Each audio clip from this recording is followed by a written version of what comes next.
حضرت مختوم لال شہباز قلندر رحمۃ اللہ علیہ بلا شبہ وہ عظیم الشان شخصیت ہیں کہ جن سے لفظ قلندر کی پہچان ہوئی۔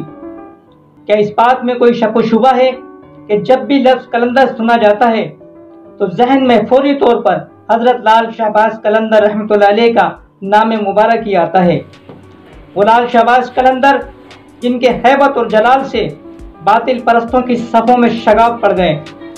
ہزاروں پتھر کے پجاریوں نے اپنے ماتھوں سے کشکے کے نشانات کھرچ ڈالے اور گلے میں پڑی ہوئی بت پرستی کی مانائیں توڑ پھینکی۔ درختوں، جانوروں، سورج، چاند، ستاروں اور پتھر کے بتوں کو سجدہ کرنے والوں نے حی القیوم کی وحدانیت پر گواہی دی اور سرور کونین، تاجدار انبیاء، افضل البشر، خاتم المرسلین، آقا دو جہاں، حسنین کریمین کے نانا حضرت محمد مصطفیٰ صلی اللہ علیہ وآلہ وسلم کی رسالت کا اقرار کیا۔ آپ رحمۃ اللہ علیہ کا سلسلہ نسب 13ویں پشت میں حضرت امام جعفر صادق رحمۃ اللہ علیہ سے ملتا ہے۔ آپ کی ولادت بسعادت شہر مرون میں جمادی الثانی 550 ہجری میں ہوئی، جبکہ آپ رحمۃ اللہ علیہ کا وصال 590 ہجری میں 40 سال کی عمر میں ہوا۔ آپ کے والد سید کبیر الدین احمد رحمۃ اللہ علیہ درجات عرفان میں یکتائے زمانہ تھے۔ آپ کی والدہ ماجدہ بی بی عفیفہ اس وقت کے بادشاہ کی صاحبزادی تھیں۔ آپ نے ابتدائی تعلیم اپنے گاؤں کی مسجد میں حاصل کی۔ آپ کا حافظہ بہت تیز تھا۔ آپ نے 7 سال کی عمر میں ہی قرآن مجید حفظ کر لیا۔ آپ رحمۃ اللہ علیہ نے بابا ابراہیم رحمۃ اللہ علیہ کے دستے مبارک پر بیعت فرمائی اور حضرت بابا ابراہیم حضرت شیخ جمال مجدد رحمۃ اللہ علیہ کے مرید تھے۔ حضرت لال شہباز قلندر نے دنیا کے گوشے گوشے کا سفر کیا اور بے شمار بزرگان دین سے شرف نیاز حاصل کیا۔ سفر کرتے ہوئے آپ پانی پت میں حضرت بو علی شاہ قلندر کی خدمت میں حاضر ہوئے اور ایک عرصے تک ان کی محبت سے فیضیاب ہوتے رہے۔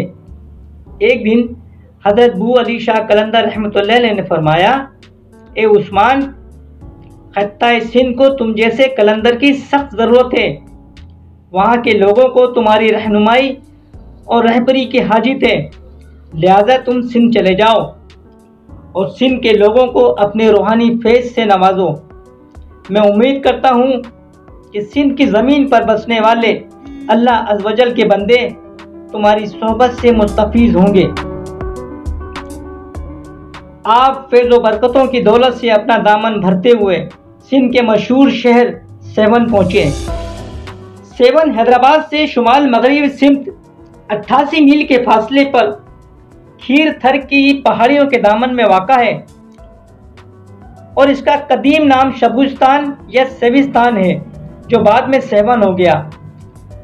سیون شہر کا تذکرہ حضرت بابا فرید الدین مسعود گنج شکر کی کتاب راحت القلوب میں بھی ملتا ہے، جس میں آپ رحمۃ اللہ علیہ نے اپنی سیاحت کے دوران سیوستان تشریف لانے اور یہاں حضرت شیخ عہد الدین کرمانی سے ملاقات کے قصے کو بیان کیا۔ حضرت لال شہباز قلندر 649 ہجری میں سندھ تشریف لائے۔ آپ رحمۃ اللہ علیہ جب سیون تشریف لائے تو سیون میں راجہ جیرجی حاکم تھا۔ یہ انتہائی ظالم شخص تھا اور عرف عام میں چوپٹ راجہ کے نام سے مشہور تھا۔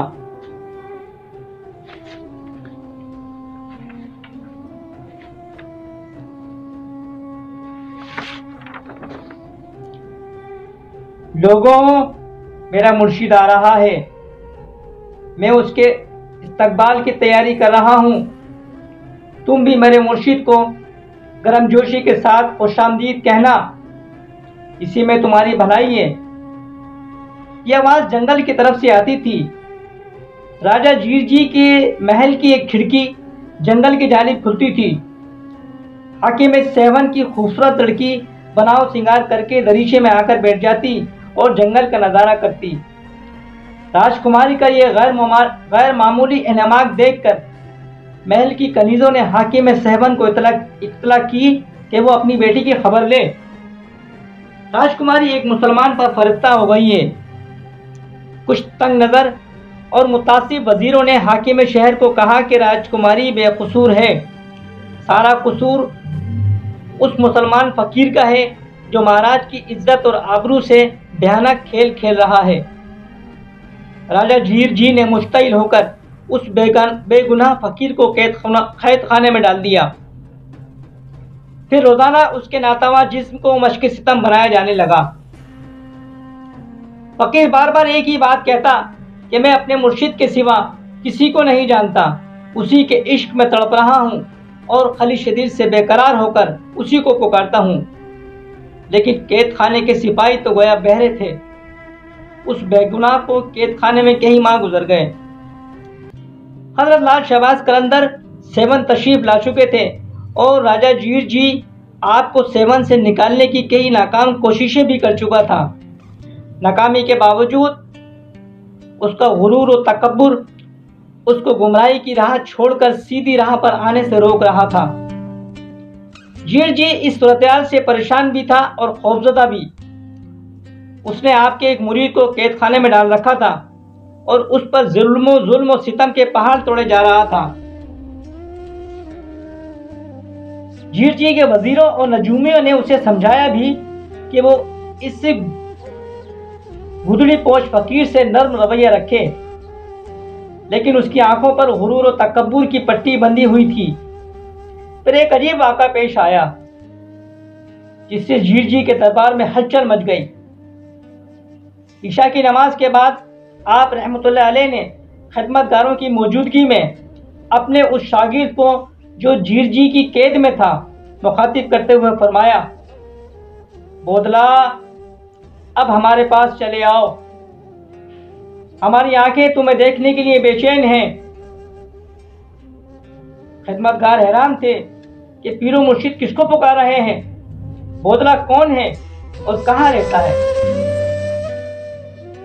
خدمت گاروں کو حیران پا کر آپ رحمۃ اللہ علیہ نے فرمایا، بودلا ہمارا مرید ہے اور تمہارا بھائی ہے، وہ ہمارے ہی حکم پر سیون آیا تھا، مگر یہاں کے جابر حاکم نے اس پر جھوٹا الزام لگا کر اسے قید خانے میں ڈال دیا، مگر آج رات زندان کی دیواروں میں شگاف پڑ جائیں گے اور تمام زنجیریں کھل کر زمین پر گر جائیں گی۔ ادھر حضرت لال شہباز قلندر رحمۃ اللہ علیہ کی زبان مبارک سے یہ کلمات ادا ہوئے اور ادھر بودلا کا زخمی جسم اچانک زنجیروں سے آزاد ہو گیا۔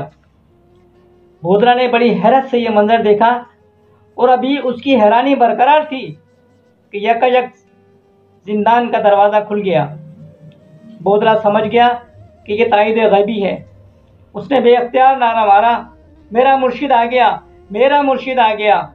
وہ تیزی سے اٹھا اور کمرے سے باہر نکل گیا۔ قید خانے کے میدان سے گزر کر صدر دروازے کی طرف آیا تو زندان کی بلند دیواریں راستہ روکے کھڑی تھیں۔ بودلا نے حسرت سے دیواروں کی طرف دیکھا تو یکایک ایک دیوار شق ہوئی اور اس میں گہرا شگاف پڑ گیا۔ بودلا نے زوردار نعرہ مارا اور شگاف سے گزر کر باہر آ گیا۔ پھر اسے مرشد کی آواز سنائی دی، بودلا اسی راستے پر چلے آؤ، ہم تمہارا انتظار کر رہے ہیں۔ بودلا نے حیران ہو کر چاروں طرف دیکھا مگر دور دور تک کسی کی موجودگی کے آثار نہیں ملتے تھے۔ وہ اپنے مرشد کی آواز کو پہچانتا تھا۔ آخر اسی آواز کے سہارے چل پڑا۔ ابھی تھوڑا ہی فاصلہ طے کیا ہوگا کہ چند خیمے نظر آئے۔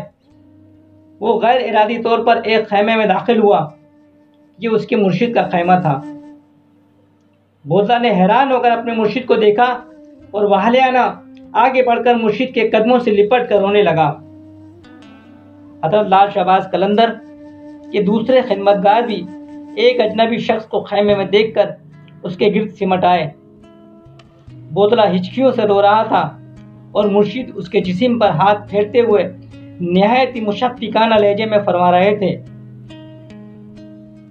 بس تمہاری آزمائش ختم ہوئی، تم سرخ رو ٹھہرے اور تمہارے دشمن ہلاکت کو پہنچے۔ پھر چشم فلک نے یہ نظارہ بھی دیکھا کہ چند ہی روز میں سیون کا ظالم اور جابر بادشاہ اپنے ظلم و جبر سمیت صفحہ ہستی سے مٹ گیا۔